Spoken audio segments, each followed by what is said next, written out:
الارنب خرگوش یہ واحد ہے اور اس کی جمع ارانب آتی ہے، اور یہ اس میں جنس ہے جو نر اور مادہ دونوں کے لیے ہی استعمال کیا جاتا ہے۔ خرگوش ایک اس طرح کا جانور ہے جو بکری کے چھوٹے بچے سے مشابہت رکھتا ہے۔ خرگوش کے ہاتھ چھوٹے اور پاؤں لمبے ہوتے ہیں۔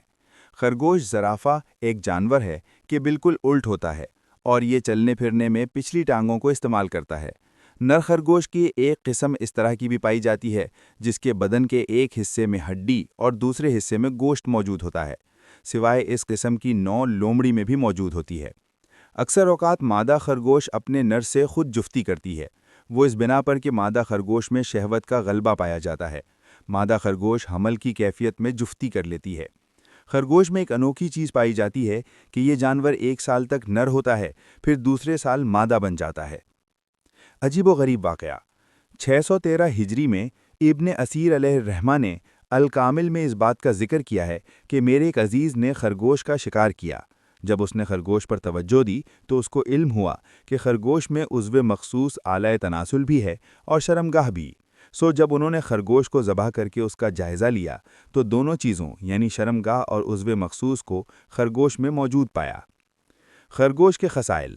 خرگوش میں یہ خوبی پائی جاتی ہے کہ وہ سوتے ہوئے آنکھیں کھلی رکھتا ہے۔ جب کوئی اس کا شکار کرنے لگے تو کھلی آنکھیں دیکھ کر اسے یہ احساس ہوتا ہے کہ خرگوش جاگ رہا ہے اور وہ شکار نہیں کرتا۔ جانداروں میں سے جن جانداروں کو حیض آتا ہے تعداد کے لحاظ سے وہ 4 ہیں۔ نمبر 1 عورت، نمبر 2 لکڑ بگھڑ، نمبر 3 چمگادڑ اور نمبر 4 خرگوش۔ اکثر علماء کرام کا کہنا ہے کہ کتیا کو بھی حیض آتا ہے۔ حضرت امام ابو داؤد علیہ الرحمہ نے سنن ابو داؤد میں ایک روایت بیان کی ہے۔ جابر بن حویرث علیہ الرحمہ نے حضرت عبداللہ بن عمر رضی اللہ تعالیٰ عنہ سے روایت کیا ہے کہ حضور سراج السالکین رحمت للعالمین سید المرسلین رسول اکرم صلی اللہ علیہ وسلم نے فرمایا کہ خرگوش ان جانداروں میں سے ہے جن کو حیض آتا ہے۔ خرگوش کے خصائل۔ جاہز کا کہنا ہے کہ دور جاہلیت میں عربی لوگ یہ عقیدہ رکھتے تھے کہ اگر کوئی آدمی خرگوش کے ٹخنے پہنے تو اس پر بری نظر اور جادو مؤثر نہیں ہوگا، کیونکہ جن خرگوش کے حیض کی بنا پر اس کے نزدیک نہیں آتے۔ اگر کسی آدمی کی صحت یاب ہونے کے بعد اس کے جسم کا کوئی حصہ ارتعاشی حالت میں مبتلا ہو جائے تو اس آدمی کو خشکی کا خرگوش بھون کر اس کا دماغ کھلائیں تو یہ اس کے لیے بہت فائدہ مند ہوگا۔ اگر کوئی آدمی 2 چلو جتنا خرگوش کا دماغ لے اور آدھے رتل کے چھٹے حصے جتنا گائے کا دودھ لے کر اسے استعمال میں لائے تو وہ کبھی ضعیف نہیں ہوگا۔ سرطان کی بیماری میں خرگوش کا انفہا یعنی رینٹ لگانا بہت فائدہ مند ہے۔ اگر کوئی خاتون نر خرگوش کا پنیر مایا پیے تو اس کی اولاد نرینہ پیدا ہوگی، اور اگر مادہ خرگوش کا انفہا پیے تو لڑکی پیدا ہوگی۔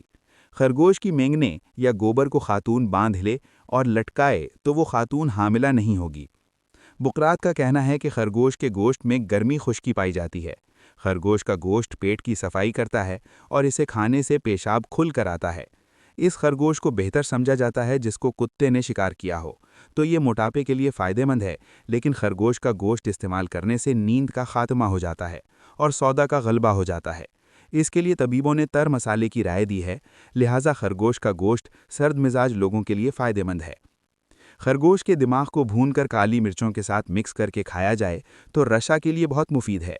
اکثر خرگوش کے گوشت میں خشکی پائی جاتی ہے کیونکہ ان کو چرانے کی غرض سے اس طرح کے مقام پر چھوڑا جاتا ہے جس جگہ گھاس وغیرہ موجود ہوتی ہے، جس وجہ سے خرگوش کے گوشت میں خشکی کا عنصر پیدا ہوتا ہے بنسبت ان خرگوشوں کے جن کو گھر میں ہی پالا گیا ہو۔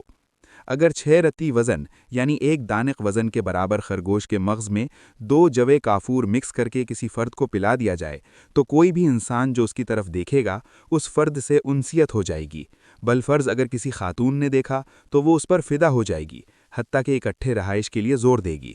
اگر کسی خاتون نے خرگوش کا لہو پی لیا تو پھر وہ ہمیشہ کے لیے امید سے نہیں ہوگی۔ ایسے ہی سفید داغ دھبوں اور چھائیوں پر خرگوش کا لہو لگائیں تو انشاءاللہ وہ داغ دھبے اور چھائیاں ختم ہو جائیں گی۔